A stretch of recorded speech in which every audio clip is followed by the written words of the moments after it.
Greetings and welcome back to the video. I'm really sorry about that douchey title that you had to click on. I saw it on Instagram and really thought it was click worthy. I will not disappoint you. I will give you exactly what you came here for.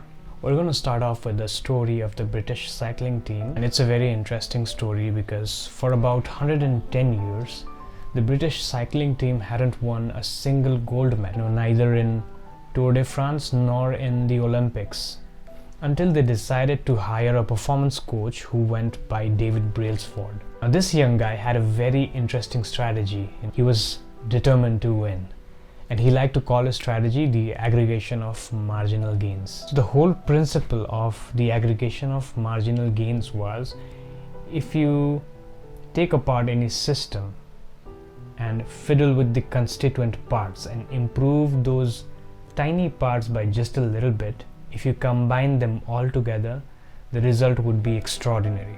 And he did just that. Like the engineer that he was, he started dismantling everything he knew about cycling. He started testing out different fabrics, he started tweaking the parts of the bike that would improve the aerodynamics. He started testing out different massage gels that would help in the speedy recovery of his athletes. He even tested out, pillow covers, mattress types, just because, he believed that if you could improve each and every part of the system, when you put them all together, the results could be extraordinary. And that is exactly what happened.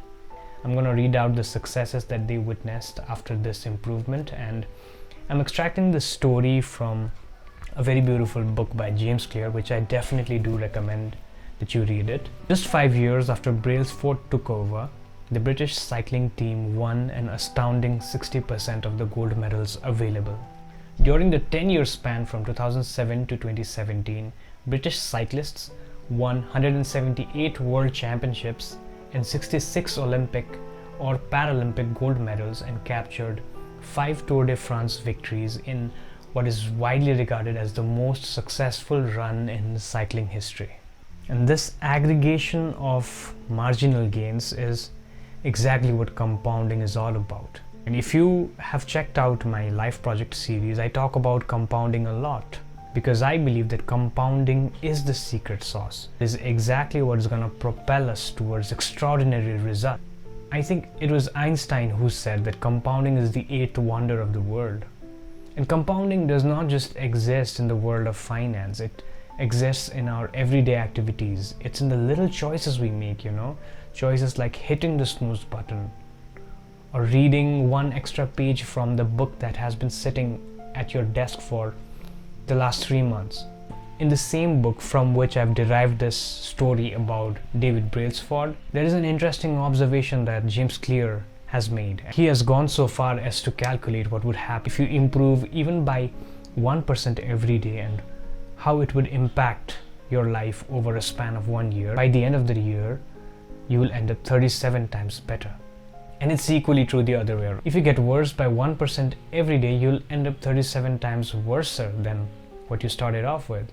And you must be wondering, why would anyone not choose to improve? You see, that's not our choice because entropy is always ever present. It's the law of the nature. When I look back at my 22-year-old version, it fills me up with a lot of cringe because that 22-year-old asshole thought he knew everything about business when in fact he didn't know shit. When the rubber actually met the road, I had to learn everything from scratch. And I think my future version would think of this version the same way.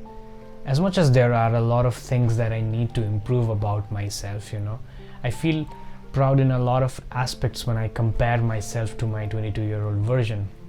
I feel like I've gotten a bit more confident. I feel like I am a lot less anxious when it comes to social situations, although that is debatable. I am a better designer than I used to be. I think I'm better at sales right now. I think I understand a little bit about business. And if that version of myself, could look at me today, he wouldn't even have been able to fathom all of the things that he has learned over the years. But compared to a lot of people out there, compared to a lot of experts and people who are professionals in this field, I don't know shit. I'm just a beginner. You can understand this concept a lot better from the Taoist story of the Chinese bamboo. And I'm sure you've heard about this plenty of times. If you haven't, it basically suggests that The Chinese bamboo takes about 5 years for it to sprout out of the ground. For the initial 5 years, the bamboo must have been spreading its roots. It has to be cared, it has to be nurtured, it has to be watered. And after 5 years, it shoots up to 9 to 10 feet. And a question that must be creeping in your head right now, it definitely did for me. Does time really matter when it comes to improving yourself 1% every day? And if you've read Malcolm Gladwell, there's this concept of the 10,000 hour rule, which has been pretty popular on the internet, and it has been making its rounds again and again. So basically the concept of the 10,000 hour rule is that in order for you to achieve mastery in any field, it will require 10,000 hours of deliberate practice. I think he got that idea from, professional violinists and professional musicians. And he also goes on to give on examples of how Beatles played for about 10,000 hours before they released their, multi-platinum album. But I don't think that's entirely true. I think it's not about putting in 10,000 hours into any particular skill. You can understand it that way, but a better way to understand it would be to put 10,000 iterations into whatever you're doing. If you approach it that way, then time is not a factor here. So instead of looking at it as 10,000 hours to put into any field, why don't we take it as 10,000 iterations and improve ourselves in each and every one of those iterations? What I want you to do is think of an audacious goal and consider that as the point B.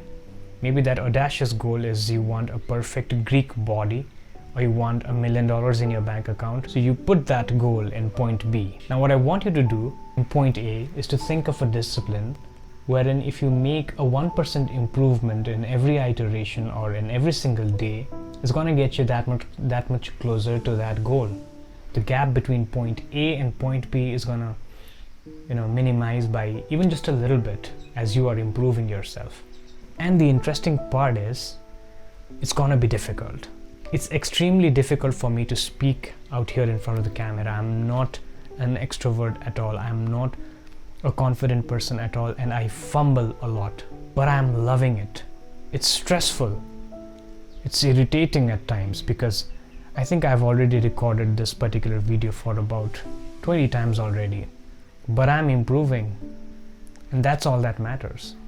So that's what I want you to do. And if you've watched my video, if you've watched my other video on the secret to success according to Epictetus, I've talked about the importance of attaching your success to intrinsic rewards. I've talked about the importance of fulfillment and how fulfillment is not the same as happiness. Fulfillment is being happy even when you're going through pain or something difficult. That's what I want you to do. As you are iterating, as you are improving yourself 1% in that particular skill, in that particular discipline, I want you to enjoy that improvement. I want you to enjoy the pain that comes with improving yourself and learning yourself. And that is what separates the professionals from the amateurs. Because amateurs will not love that pain. Amateurs will give up the moment it gets uncomfortable. The professionals know from day one that they understand that they need to go through the motion. They understand that they need to expose themselves to discomfort in order for them to come out victorious on the other end. Maybe this might sound like regurgitated information to a lot of people out there. And maybe this information you've heard about in the past. This must have been a motivational video that you saw on YouTube, and it must have, propelled you into action for a time being. I'm telling you that there is a fundamental force in the universe, and it's not woo-woo. It's the simple law. It's the aggregation of marginal gains. It's the law of compounding that is working for you. You might not be able to witness it right now, but a year from now, 6 months from now, you're gonna be surprised at the amount of results it will bring into your life, and you'll be surprised at who you'll turn into. You'll be unrecognizable, man. For those of us who are unbothered by the number of iterations, as we are really focused on getting that 1% improvement in each and every one of those iterations, we're gonna seize the day. If you are new here, my name is Tubden, and I talk about personal development, creative entrepreneurship, and philosophy. If you are interested in these topics, please subscribe because you'll definitely like it here.